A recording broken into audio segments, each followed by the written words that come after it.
¿Qué tal, queridos hermanos? Si recuerdan, la semana anterior partimos una nueva serie que era Familias del Reino, donde Jonathan nos hizo una pequeña introducción del matrimonio a partir del Génesis. Y ahora vamos a empezar a profundizar un poco respecto a lo que nos enseña la Biblia de cómo debe ser un matrimonio bajo los ojos de Dios. Y vamos a partir viendo el principio más importante para toda armonía familiar, que es la sumisión mutua.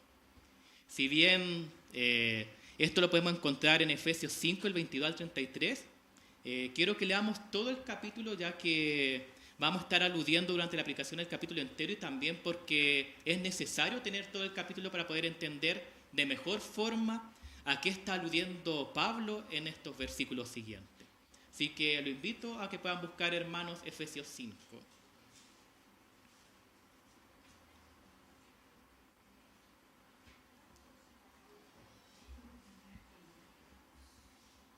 Efesios 5, el capítulo entero, del 1 en adelante. Gracias.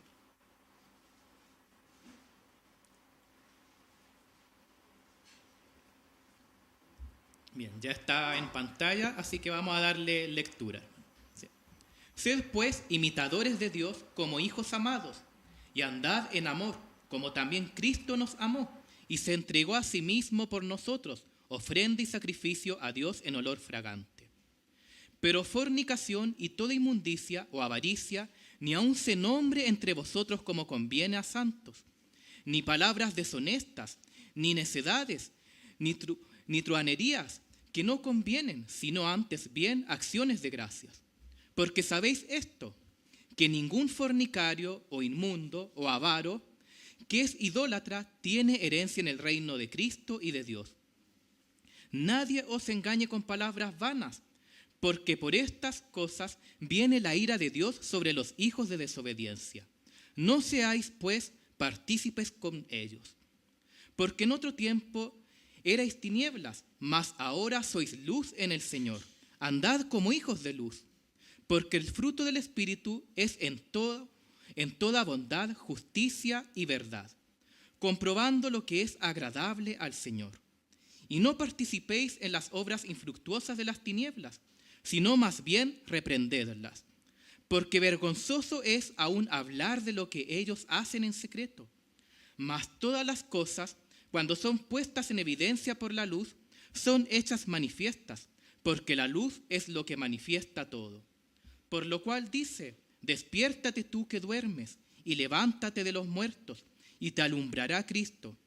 Mirad pues con diligencia cómo andáis, no como necios, sino como sabios, aprovechando bien el tiempo, porque los días son malos. Por tanto, no seáis insensatos, sino entendidos de cuál sea la voluntad del Señor. No os embriaguéis con vino, en lo cual hay disolución. Antes bien, sed llenos del Espíritu, hablando entre vosotros con salmos, con himnos y cánticos espirituales, cantando y alabando al Señor en vuestros corazones, dando siempre gracias por todo al Dios y Padre en el nombre de nuestro Señor Jesucristo. Someteos unos a otros en el temor de Dios. Las casadas estén sujetas a sus propios maridos, como al Señor, porque el marido es cabeza de la mujer, así como Cristo es cabeza de la iglesia, la cual es su cuerpo y Él es su Salvador.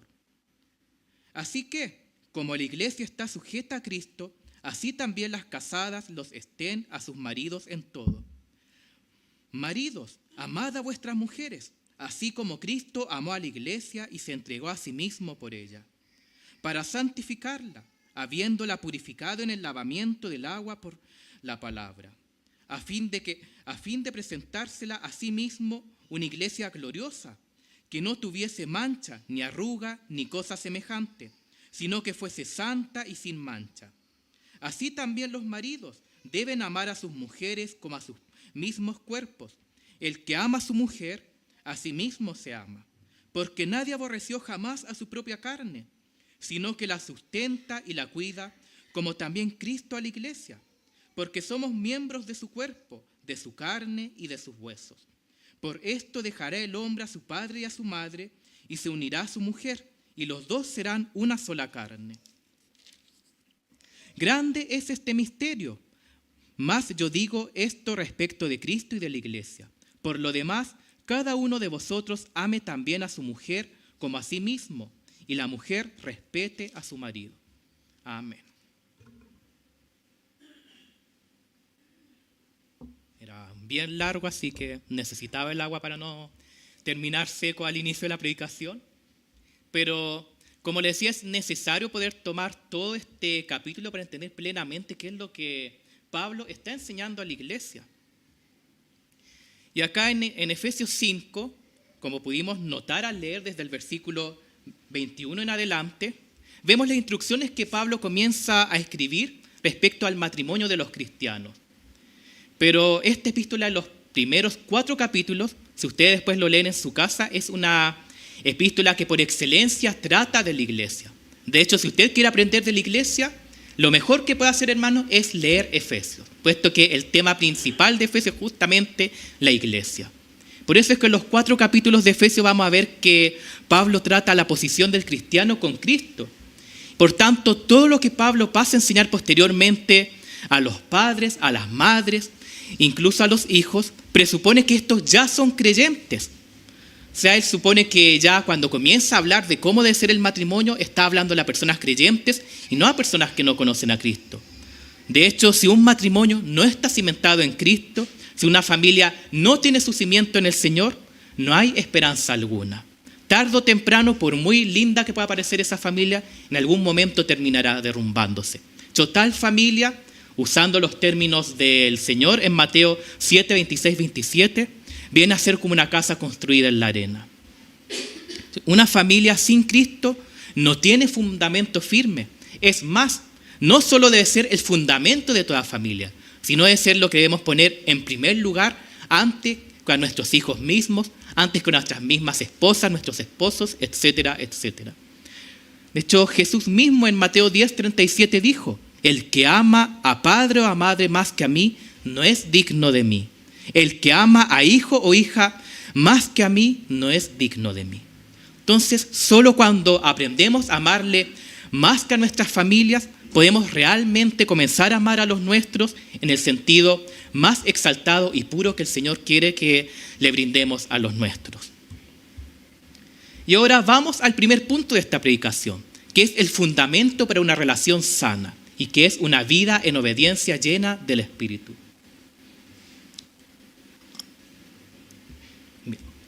Decíamos que la base para toda familia es que ésta esté fundada en Cristo.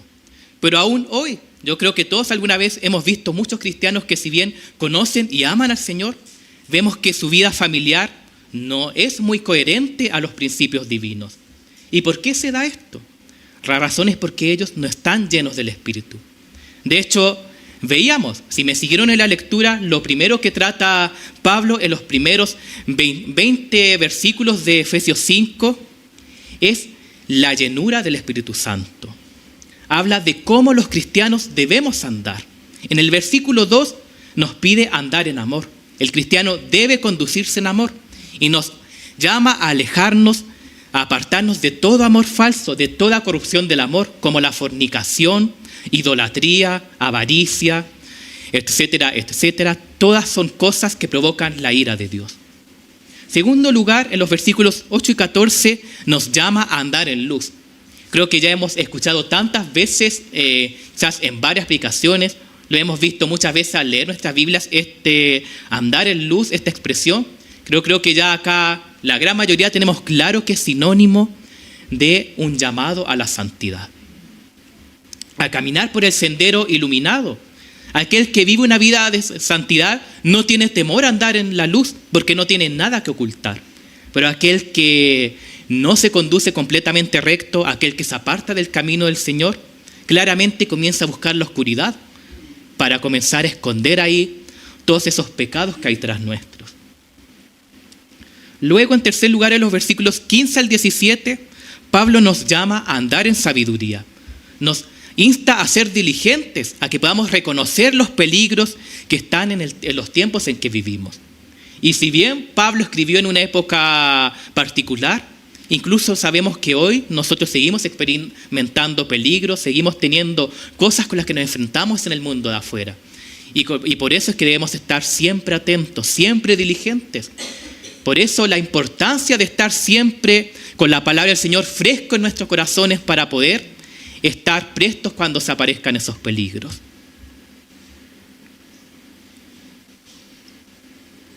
Y todas estas ideas que Pablo va tratando las resume en el punto final que encontramos en los versículos 18 y 21, que es andar en el Espíritu. Si hay algo en que podamos resumir todo esto, el andar en amor, el conducirse en luz, el conducirse con sabiduría, no es otra cosa que andar en el Espíritu. En otras palabras, es dejar que sea el Espíritu Santo quien controle y guíe nuestras vidas. Porque una cosa, hermanos, es ser creyentes y por consiguiente que poseamos el Espíritu Santo, pero otra cosa muy distinta es que seamos tomados por el Espíritu de Dios y que Él sea quien controle cada aspecto en nuestra vida. Asimismo lo menciona Pablo en Gálatas 5:25. Él escribe: si vivimos por el Espíritu, andemos también por el Espíritu. Y en el versículo 18 del capítulo 5 de Efesios, vemos que Pablo hace un contraste que quizá a uno le puede parecer un poco extraño, que es el embriagarse con vino y el ser lleno del Espíritu. Porque aquel que se emborracha, todas sus facultades, su cuerpo, su mente, su lengua, comienzan a ser controladas por los efectos del alcohol. Y todo cuanto hace es influenciado por el alcohol. Y asimismo es como debe ser quien es lleno del Espíritu. Quien verdaderamente ha sido llenado del Espíritu debe vivir todo bajo el control del Espíritu Santo. Cada cosa de nuestro aspecto, cada cosa de nuestra vida debe ser llevada por el Espíritu Santo, ya que es el Espíritu Santo quien nos faculta para vivir la vida que le agrada al Señor, aquella vida de obediencia que el Señor busca que cada uno de nosotros tengamos, ya que si lo hacemos por nuestra propia cuenta, ya tenemos la historia del pueblo de Israel en el Antiguo Testamento y sabemos que si tratamos de hacerlo por nosotros mismos, lo único que vamos a encontrar es fracaso. Es solo el Espíritu Santo que nos puede guiar esta vida de obediencia. Sin Él no es imposible agradarle u obedecerle a Dios. Y quienes son llevados por el Espíritu llevan fruto, que como sabemos es amor, gozo, paz, paciencia, etcétera, etcétera. Y todas estas son cualidades para una relación sana y por tanto para una familia saludable bajo los ojos del Señor. Y ahora lo invito, hermanos, a que notemos cómo es la transición que comienza a hacer Pablo de este vivir en el Espíritu a hablar de la relación matrimonial. Invito a que podamos leer nuevamente Efesios 5, los versículos 18 al 21. Sí. No os embriaguéis con vino, en lo cual hay disolución. Antes bien, sed llenos del Espíritu, hablando entre vosotros con salmos, con himnos y cánticos espirituales, cantando y alabando al Señor en vuestros corazones, dando siempre gracias por todo al Dios y Padre, en el nombre de nuestro Señor Jesucristo. Someteos unos a otros en el temor de Dios. O sea, podemos comenzar a ver que Pablo resume todo esto de ser llenos en espíritu en la sumisión.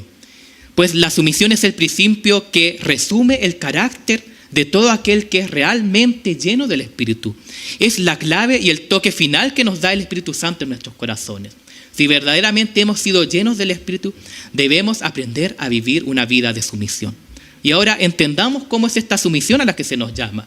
Y esto nos lleva al segundo punto de la predicación, que es la sumisión mutua propiamente tal. Y a lo largo de las Escrituras, vemos que con frecuencia se hace un llamado al pueblo de Dios a ser humildes y sumisos.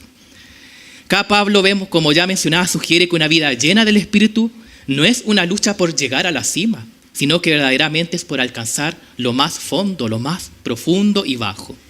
Jesús mismo enseñó en Marcos 9:35, si alguno quiere ser el primero, será el postrero de todos y el servidor de todos.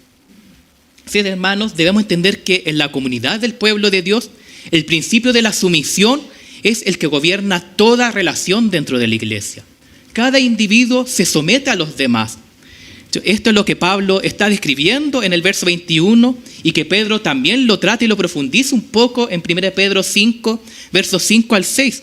Pedro escribe: estad sujetos a los ancianos Y todos sumisos unos a otros, revestidos de humildad, porque Dios resiste a los soberbios y da gracia a los humildes. Humillaos, pues, bajo la poderosa mano de Dios, para que Él os exalte cuando fuere tiempo. La palabra griega que se traduce en el Nuevo Testamento para hablar de sumisión es la palabra hupotazo, que proviene de dos palabras griegas. Por un lado tenemos la palabra hupo, que significa bajo. En segundo lugar tenemos la palabra tazo, que significa alinear, ordenar o arreglar. Por tanto, esta palabra, en su sentido más literal, alude a ponernos por debajo de los demás. Y este es el principio, como les mencionaba, que debe gobernar toda relación dentro de los cristianos. Debemos vivir una vida con humildad, estimando cada uno a los demás como superiores a él mismo, no mirando cada uno a lo suyo propio, sino cada cual por lo de los otros. Eso lo encontramos en Filipenses 2, 3 y 4. De hecho, hermanos, este es el ejemplo mismo que nos dejó nuestro Señor Jesucristo, quien siendo igual a Dios, siendo Dios mismo, dejó de lado su igualdad con Dios, dejó de lado su divinidad, no lo tomó como algo a lo que aferrarse y vino a la tierra, se hizo carne y murió una muerte vergonzosa en la cruz para pagar el precio que nosotros debíamos pagar. Y es por eso que nosotros mismos, si nuestro Señor fue sumiso, cuánto más nosotros, hermanos, debemos ser sumisos en todas nuestras relaciones con los demás. Los cristianos debemos someternos los unos a los otros. Ahora bien, por otro lado, hermanos, no debemos malinterpretar esta sumisión como que Pablo buscara eliminar la necesidad de un liderazgo o el principio de autoridad. Es más, nosotros vemos acá hoy en día que en toda institución podemos encontrar una estructura donde hay un liderazgo. Lo podemos ver en las naciones donde tenemos el gobierno, dentro de la iglesia tenemos a los pastores y ancianos, y en la misma familia tenemos a la figura del padre. De hecho, el mismo Pablo en Romanos 13, al igual que Pedro en 1 Pedro 2, 13 al 17, nos instan a que debemos someternos a las autoridades. Y nos recuerda que las autoridades, toda autoridad ha sido puesta por Dios. Él es quien ha ordenado toda autoridad gubernamental. Entonces, ¿cómo podemos comenzar a entender un poco el liderazgo bajo este principio de la sumisión mutua? Y para esto, una vez más, debemos volver al gran ejemplo que nos está dando Pablo al tratar estas líneas, que es nuestro Señor mismo. Pues un verdadero liderazgo, una verdadera autoridad, debe ser en el mismo trato que Cristo dio a los demás, quien no vino para ser servido, sino para servir y para dar su vida al rescate de muchos. Y ahora avancemos al tercer punto, que es un liderazgo sano, regido por la sumisión mutua. Que ya estuvimos hablando un poco de cómo debe ser este liderazgo bajo una mirada bíblica. Como decíamos, Pablo en ningún momento está buscando eliminar el liderazgo al hablar de esto en Efesios 5. Y de hecho en las siguientes líneas nos menciona que el esposo es la cabeza en la relación. O sea, sería raro que él buscara eliminar el liderazgo y que luego diga el hombre es cabeza de la mujer. O sea, como ¿qué está pasando, Pablo? Como Jonathan decía anteriormente en su predicación, lamentablemente llegado a este punto hemos visto que lamentablemente muchas esposas han sufrido las consecuencias de una mala interpretación de Efesios 5, donde muchos hombres lo han tomado como si este tratara de la subordinación de la esposa y el dominio del esposo en el hogar, cuando en ningún momento es así. Es más, hermanos, si nos vamos al texto original en griego, es curioso notar que la palabra sujetas ni siquiera aparece en el versículo 22. De hecho, una traducción literal a nuestro español de este texto sería: sométanse unos a otros en el temor de Dios, las casadas a sus propios maridos, como al Señor. Creo que si eliminamos las casadas sujétense a sus maridos y lo dejamos como es originalmente, se puede comenzar a notar más claramente que en todo momento el énfasis que comienza a dar Pablo en la segunda mitad de este capítulo es la reciprocidad de la sumisión. Toda la iglesia debe someterse unos a otros. La orden de someterse no es solo para las esposas, sino también para el esposo mismo. De hecho, Pablo en los versículos 25 y 29 continúa mencionando que el esposo debe amar a la esposa con el mismo tipo de amor y devoción que Cristo mostró en su iglesia. Y hermanos, ¿qué acto de sumisión más grande podemos encontrar que el morir por alguien? Y eso es justamente lo que Cristo vino a hacer por su iglesia. Tanto el llamado que se le está dando acá al esposo de amar a sus esposas como Cristo amó a la iglesia requiere el sacrificio máximo de sumisión y un servicio a favor de la esposa. Entonces vemos que esta sumisión no va para un puro lado, sino que en todas relaciones hay una reciprocidad de esta sumisión. Ahora esto desde luego no alude a que el esposo deba renunciar a su autoridad y a su papel de liderazgo ordenado por Dios dentro del hogar. Lo que sí significa es que ser cabeza en el hogar es ejercer un liderazgo que nos busca mandar de una forma déspota sobre la esposa y el resto de la familia, sino servirles y sacrificarse por ellos con humildad como Cristo lo hizo por su iglesia. El marido en todo momento debe ser apoyo para su esposa, debe ayudarla a llevar sus cargas, aliviarle sus preocupaciones, aunque esto en muchos casos pueda significar sacrificar sus propios deseos para satisfacer las necesidades de ellas. ¿Escucharon bien? Ahí veo a varios maridos ya como con cara sufriendo, pero así es, hermanos. Se trata de una forma diferente de sumisión, ya que no es una sumisión frente a una autoridad, sino más bien a una disposición amorosa de sacrificarse por su esposa, de servirle y buscar en todo momento el bien de ella. Propósito, por tanto, principal de un esposo piadoso, de un esposo que ha sido lleno del Espíritu y de un esposo que se hace llamar cristiano, debe ser complacer a su esposa en lugar de hacer simplemente su propia voluntad y exigir obediencia. Y asimismo es también el trato al que se le llama más adelante que debe tener el padre con su hijo. Se le insta que no debe causarle ira a su hijo, sino que en todo momento debe criarlo en la disciplina y amonestación del Señor, pero siempre de forma amorosa.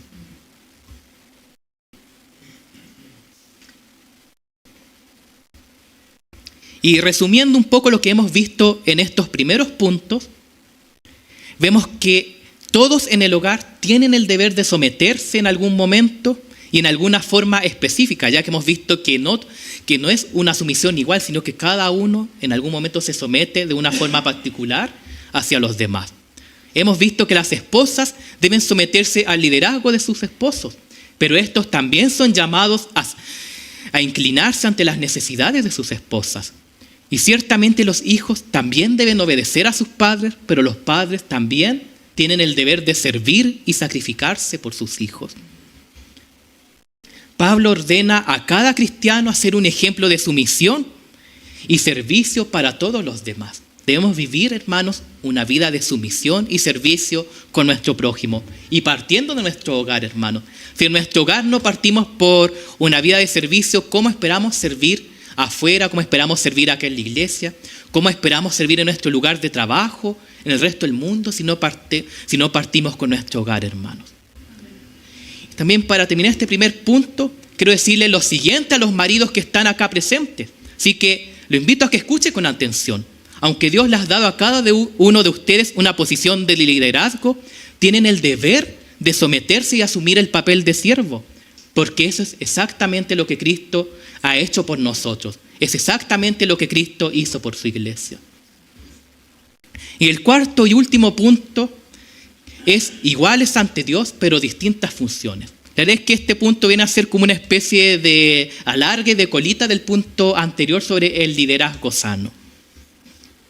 Jonathan en su predicación mencionaba que el matrimonio es una sociedad y no un feudo privado para esposos dominantes como lamentablemente muchos hombres lo suelen ver. De hecho, en variadas partes de las Escrituras, hermanos, vemos que se menciona que tanto hombres como mujeres son perfectamente iguales, hablando espiritualmente ante Dios. Gálatas 3:28 dice: ya no hay judío ni griego, no hay esclavo ni libre, no hay varón ni mujer, porque todos vosotros sois unos en Cristo Jesús. Entonces tenemos que tener también claridad de esto, hermanos, a la hora de formar una familia, a la hora de si los que están acá solteros encuentran mujer y van y deciden casarse, no deben olvidar esto, que ante los ojos de Dios somos perfectamente iguales en nuestra posición espiritual, pero como veíamos en el punto anterior, cumplimos papeles distintos y específicos dentro de la vida familiar. De hecho, la forma en que la Biblia describe el papel del hombre como cabeza de su esposa resalta esta igualdad espiritual de ambos. En 1 Corintios 11:3 también encontramos este llamado de que el hombre es cabeza de la mujer, pero acá Pablo agrega algo más. Así que vamos a leer 1 Corintios 11:3. Voy a esperar a que lo pongan en pantalla.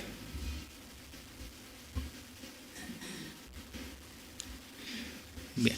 1 Corintios 11:3 dice: quiero que sepáis que Cristo es la cabeza de todo varón, y el varón es la cabeza de toda mujer, y Dios es la cabeza de Cristo. Entonces, vamos a ver algunas verdades que nos presenta este versículo. La primera verdad que podemos desprender es que Dios ha dado claramente al esposo una responsabilidad de liderazgo espiritual. Al esposo, no se lo ha dado a la esposa el deber de ser cabeza en la familia. Segundo lugar, el modelo de liderazgo del esposo es Cristo, que ya lo decíamos en el punto anterior, cuya dirección implica, por tanto, no solo una autoridad de liderazgo espiritual, sino también incluye deberes de cuidado, de alimentación, de protección, de un sacrificio personal por el resto de su familia. Ya vimos en Efesios que Pablo llama al esposo a amar a su esposa como Cristo ha amado a la iglesia. Y luego Pablo en Efesios 5 agrega que deben amarla como a sus propios cuerpos. Y acá toda persona sana, todos se preocupan de mantener su cuerpo limpio, se preocupan por su salud. Creo que nadie acá que se halle sano en su juicio vive una vida despreocupada de su cuerpo. Y asimismo, como nos preocupamos de tener nuestro cuerpo sano, de tenerlo limpio, de esa misma forma se nos insta a tener preocupación por nuestras esposas. En tercer lugar, fijémonos en la última declaración de este pasaje, que dice: Dios es la cabeza de Cristo. O sea, podemos ver que incluso dentro de la Trinidad hay un rol de cabeza. Cosa que parece bastante rara porque ¿cómo es esto posible? ¿No hemos dicho acaso en variedad de veces, no nos deja la Biblia en claro que Padre, Hijo y Espíritu Santo, los tres son Dios y por tanto son lo mismo en esencia? Entonces, ¿cómo es posible que acá uno sea cabeza de otro? Entonces, por supuesto, si bien son iguales en esencia, si bien los tres son perfectamente Dios, cumplen distintas funciones. El Hijo se somete de forma voluntaria a la dirección del Padre. Jesús mismo dijo en varias ocasiones a lo largo de los evangelios que Él vino para cumplir la voluntad de su Padre. Entonces, en otras palabras, aunque Padre e Hijo son iguales en esencia e igualmente Dios, actúan en papeles diferentes. Por el propio diseño de Dios, el Hijo se somete a la dirección del Padre. Y lo mismo es lo que pasa en el matrimonio. La esposa en ninguna forma viene a ser inferior al marido. Aunque Dios ha asignado al esposo y a las esposas distintas funciones. Pero debemos entender que los dos son una sola carne. Los dos son absolutamente iguales en esencia. Aunque la mujer asuma el lugar de sumisión ante el liderazgo del hombre, Dios le ordena a este que reconozca la igualdad esencial de su esposa y por tanto que la ame como a su propio cuerpo. Entonces, en resumen, hermanos, vemos que las funciones ordenadas por Dios en la familia no tienen nada que ver con superioridad o inferioridad, sino que simplemente son distintas funciones. Hermanos, ya para ir concluyendo la predicación, creo que si hay una forma de poder concluir con la predicación, es tomando un versículo que lo resume muy claramente todo lo que Pablo habla a lo largo de Efesios 5. Así que le quiero pedir ahí a Noé si me puede ayudar a poner en pantalla Romanos 12:10. Esperar ahí que esté en pantalla. Gracias. Si hay un versículo que nos pueda resumir claramente qué es esto de la sumisión mutua, lo encontramos acá en Romanos 12:10, hermano. Que dice: amaos los unos a los otros con amor fraternal. En cuanto a honra, prefiriéndoos los unos a los otros.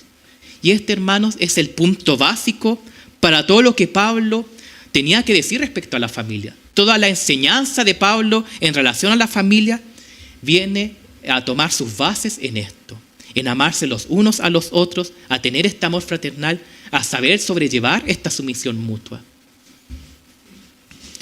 En la cual, si bien existen papeles distintivos de esposos, esposas e hijos, como vamos a ver en las próximas predicaciones, se establece que todo esto está bajo la lección de la humildad, de una humildad llena del Espíritu. Hermanos, la base para toda familia sana, si verdaderamente queremos tener una familia cimentada en Dios, debemos aprender a someternos los unos con los otros. Debemos dejar esa falsa idea que por tantos años ha estado en la iglesia, lamentablemente por una mala interpretación de Efesios 5, donde el hombre simplemente es quien domina y la mujer debe someterse a él, porque ya hemos visto que claramente no es así. De hecho, me atrevería a decir que Pablo le deja a los esposos algo tanto o peor que lo que le ha puesto a la mujer. Que a la mujer únicamente le dicen, sujétense a sus maridos como se sujetan a Dios. En cambio, el marido le dice, ámenlas como Dios ha amado a la iglesia, como Jesús ha amado a la iglesia. Y qué amor más grande, Jesús dio la vida por su iglesia. Y eso mismo debe hacer el marido, entregarse completamente por sus esposas. Así que lo invito, hermanos, que podamos comenzar a cimentar, que a través de esta serie que estamos viendo podamos comenzar a reunirnos con nuestras familias, a examinar cómo está nuestra vida familiar. ¿Habrá algo que debamos cambiar? ¿Habrá algo que esté fallando? Que podamos examinarlo bajo la luz del Señor para que podamos tener una familia plenamente llena, una familia que agrade plenamente al Señor. Que lo invito, hermanos, a que se puedan poner en pie y que podamos terminar orando.